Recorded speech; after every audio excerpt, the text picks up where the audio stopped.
Previously on the Golfing Gamer and Crash Bandicoot Warped. Crash Bandicoot, we meet again. I made a few modifications to my mechanics since our last encounter. So back off! Delete it!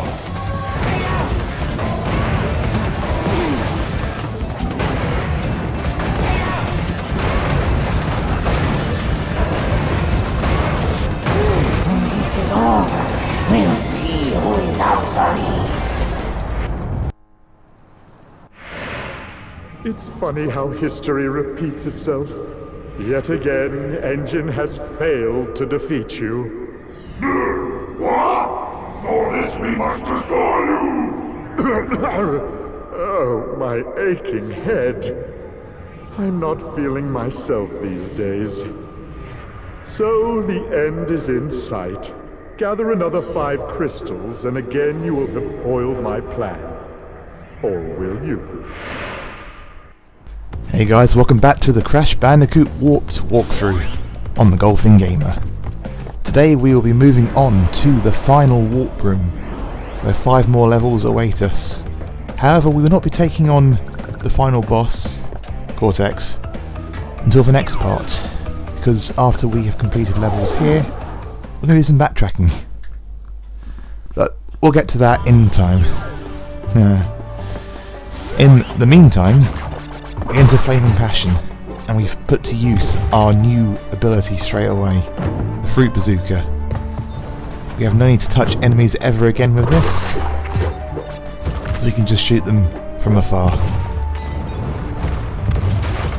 Especially handy with those enemies. As you saw, we got a card gem to pick up here, along with the usual box gem and crystal, and I have no idea how that shot registered as a hit. The thing on that MLG doesn't even make sense. Anything I'd say with the Fruit Bazooka though is it takes a bit of time to aim, to align yourself with the enemy and then shoot them. But it definitely helps if you haven't got a mask to protect you, you can shoot from afar. Although I make a meal of this a bit. There we go.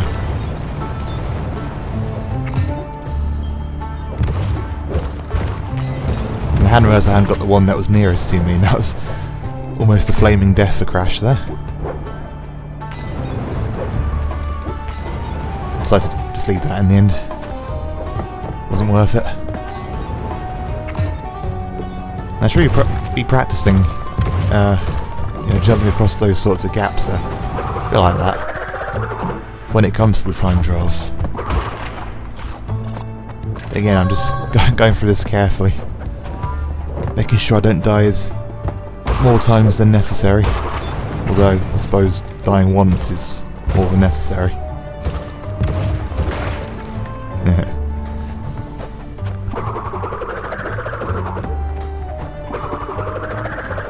Bit risky the TNT crate being there, but still making use of the turbo spin.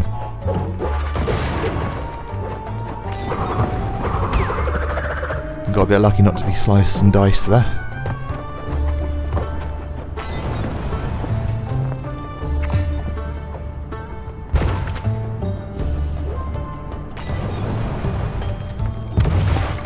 Nice shot.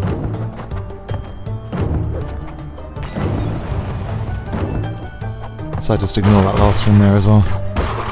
But we have reached the death path, which I will be taking momentarily because I forgot I was going to get this box first. Because where it drops us off. So going down here gets us the green gem. And at the end of it we can carry on the level, so you haven't got to worry about coming straight back in. It just takes you back to pretty much where you were, just a little bit further ahead. Which is why I grabbed that box before I came in. And again, Turbo's been really helpful with those guys because you can just fly over their swords and if you hit them on the way past, you just ignore them entirely. So at this point, Crash is a little bit OP. Only one ability left to get. No idea how strong he can become. Unless you played this game before, in which case you do. Yeah, just bypass them entirely.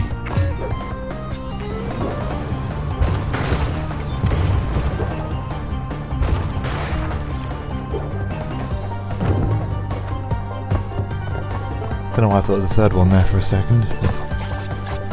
There wasn't, so that's good for us.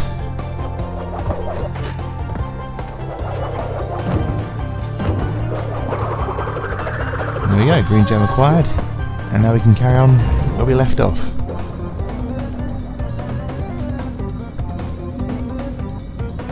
When we get there.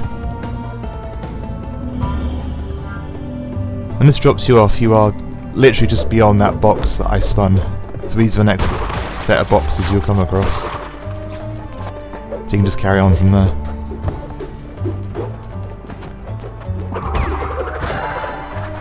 It's always really to hit a checkpoint after you've been down a death path.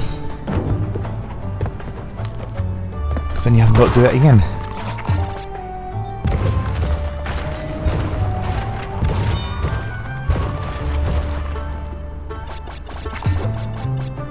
I shot ahead so I wouldn't have to worry about cleaning this stuff up later on. So once I come out of the bonus room, I can just pretty much run straight through.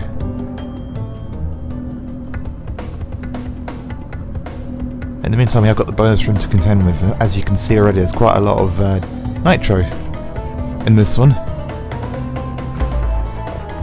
Nothing that can't be dealt with now, and you have to deal with it yourself now. There is no nitro switch at the end of this level, so use your fruit bazooka and blow up the nitro. Otherwise you'll be a few boxes short at the end of the level.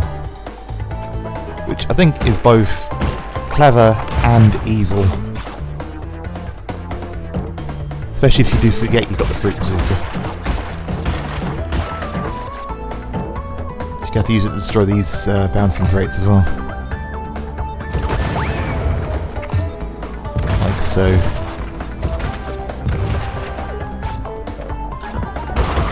There we go, all 28 boxes. Just a couple more to pick up, or we got them all now? Oh, we got them all, yes. I did shoot them all. Good, good.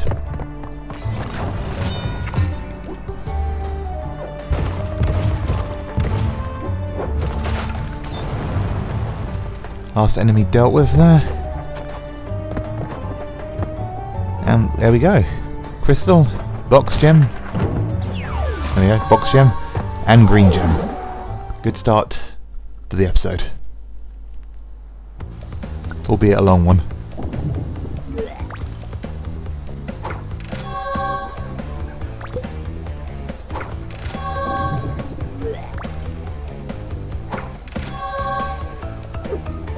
Get the crash dance out of the way here too, because we got a colour gem. If I remember correctly, there's a reason we got the colour gem there first, and I believe we're about to find out.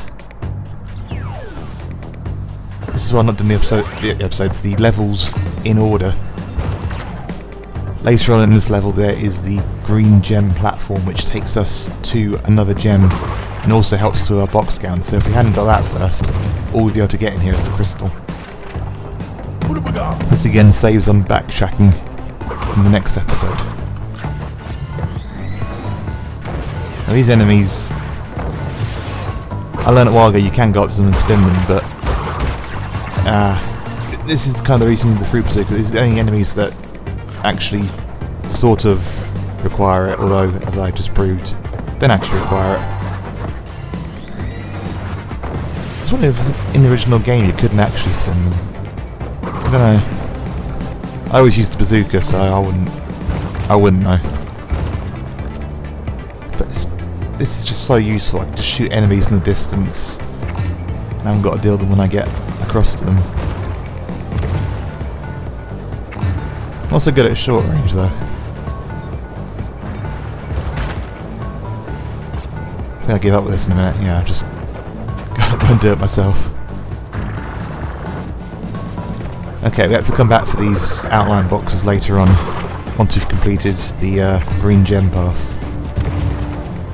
These boxes will be filled in, and we can pick them up then.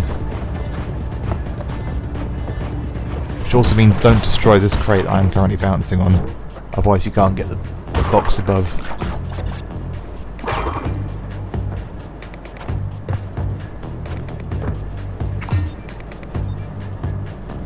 I'm not entirely sure what that box I just hit, not the one I hit with the bazooka, but the one I hit just next to me, just there.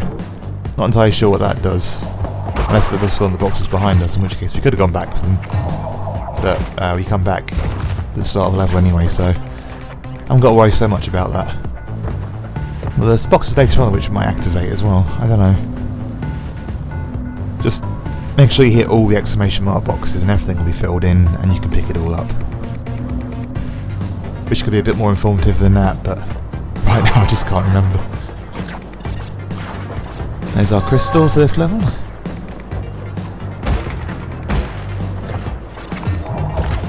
Those cameras are no longer a problem when they're in their force field. Thought I could destroy those things as well, which would have made it a bit easier. But apparently you can't.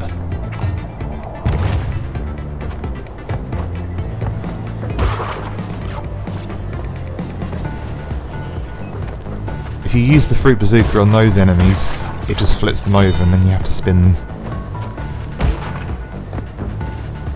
Worth noting.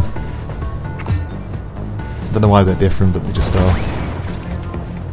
I thought for a second I'd blow my chance to get those boxes down there, but the fruit bazooka can actually shoot them. What I was trying to do was shoot out the box below the TNT crate so I could use that later on. I didn't want to risk spinning the TNT crate. But it's okay, you can use the bazooka to shoot the boxes down there. Powerful enough to blow them up.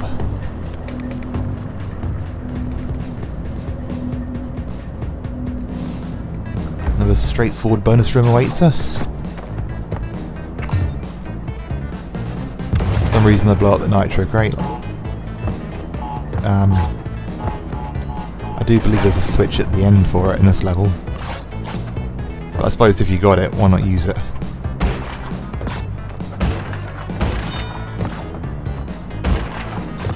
Definitely need to use it here though.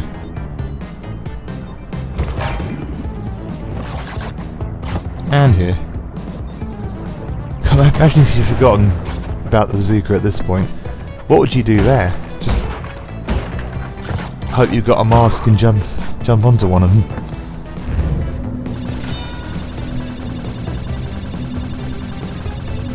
There we go. Another one complete. And just a little bit further down the path.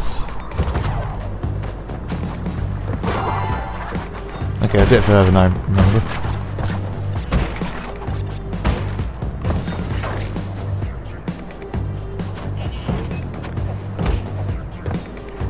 Okay, a lot further than I remember. There you go. When you shoot those, it just flips them over. And I assume they flip back after a while as well. But here we go, we finally reached it. The green gem platform.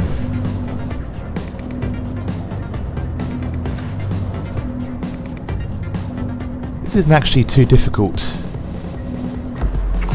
a route, especially again with the bazooka. I know I keep saying that, but I really love this weapon in this game.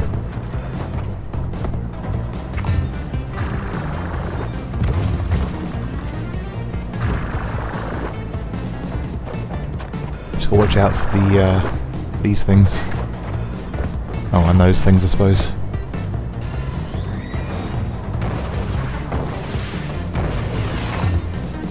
So to shoot that one, which I could spin it across the gap, turbo spin, and actually take it out and then land on the platform. So I thought, why chance it? There we go, already reached the end. We'll get through the last couple of fire barriers there. There's the exclamation mark box, which fills in any boxes that haven't been filled in already. And now we head back to the start of the level. Albeit a little bit of backtracking to do, which I'm going to do right away. Just be careful as you go across. There you go, just pick out these boxes.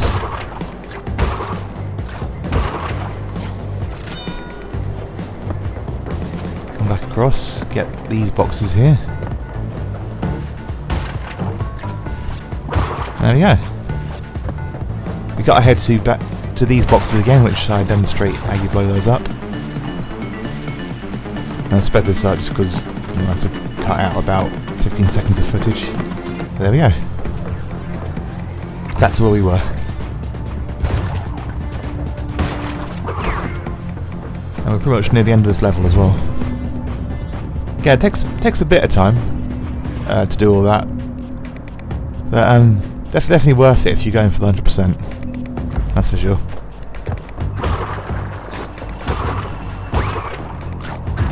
Again, bring out the old bazooka.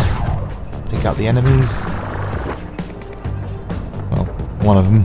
And then finish off what was left. And that's the end of the level just there, I believe.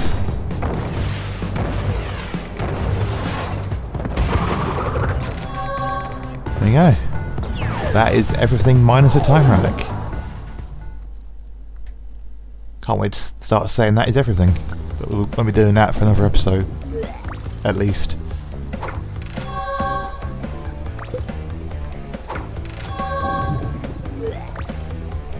But a lot of progress happening in this episode so far. So why not add another race in? Because we all love races, don't we?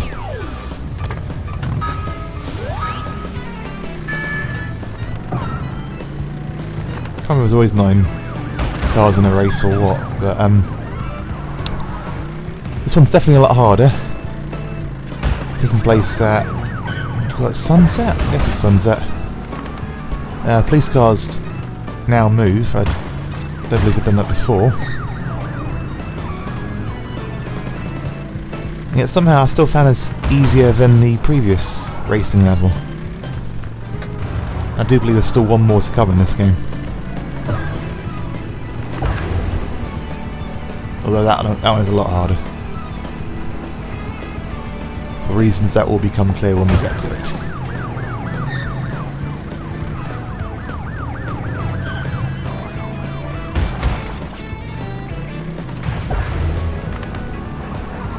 Yeah, there's a speed boost behind those barriers. Probably better if you do take it. Just been taking a hit there, but probably pays off in the long run. Currently in second, one more car to beat.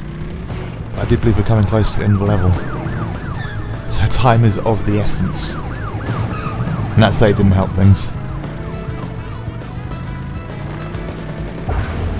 Yeah, and there's a speed boost underneath that ramp, so you're probably better not taking the ramp. Finally take the lead. With, as it turns out, quite a bit of time to spare still. Get a bit lucky there. Although I think if you jump over the hole, you can't find getting the box as well. And luckily enough, you don't need the boost to actually get the boxes there either. But there we go.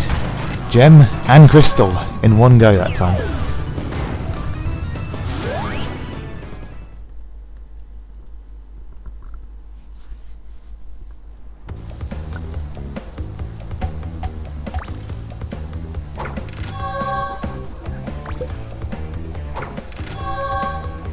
There's a couple more levels to do. By which I mean one more level to do, I believe. Crash, Coco, remember, it is not only Dr. Cortex that we battle. Beware of Uka Uka, my children. He is a far more dangerous enemy than anyone can imagine. Maybe you should deal with him then. I'll just deal with Cortex. So yeah, I kind of forgot what I did myself there, but this is the final level I play of this episode, because if we play the other level, we then get all 25 crystals, and we don't have access to these levels again until we defeat Cortex. So I complete Bug Light. Of a pun the kids very well understand. Yeah, that's when I call time in this episode, because I don't want to face Cortex just yet. At the same time, I don't want these levels to be inaccessible.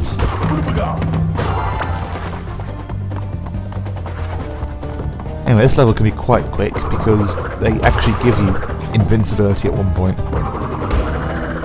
And you get 3 masks, one after the other, and you can just run through a portion of this level. As you also may have noticed, the fireflies have returned again. We had them earlier in the game, but these originally came in Crash Bandicoot 2, as you would have seen in my previous walkthrough. Timing these is a bit finer, but you can still make it quite easily. Here we go, invincibility. You also may notice a blue gem platform you just walk past. I'll come back for that momentarily, I believe. Or at the very least, there's a reason why I don't want the platforms, the levels, to become inaccessible.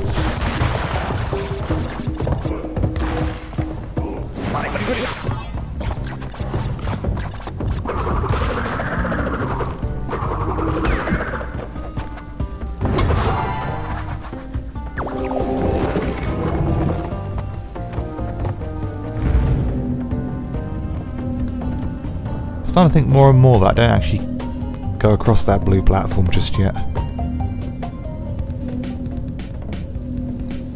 Bonus room that once again utilises the fireflies. A little bit of a tip like I'm showing right now. Might want to hit a few things in advance. Again, the timings need to be quite fine. So you probably don't need to explode the nitro crates here, but I decided to do it anyway.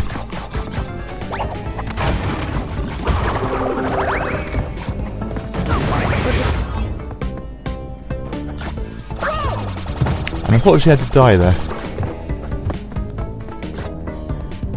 So I wasn't sure where the hole was. There's a hole at the end. Barely made the jump there. It's got to blow up the nitro crates, which I'm trying to do now. Takes a few attempts. Again, not knowing where the hole is because it's so dark. There we go. We've got all 40 crates there. And yeah, I do believe I just play through this once and then end the episode there. Seeing how much time we have left. So I really should remember this.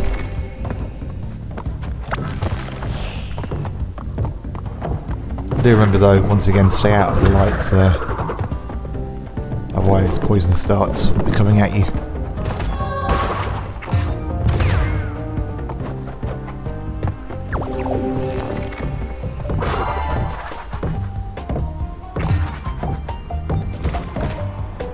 Shot the mummy up ahead and then threw myself down a hole for some reason. No idea why. Yeah, I'm going to start wrapping things up here because the episode is almost done. So thank you guys so much for watching. If you like this, drop a like down below. Subscribe to the channel and hit that bell notification icon so as not to miss out on future episodes of this series. Until next time, I will see you soon.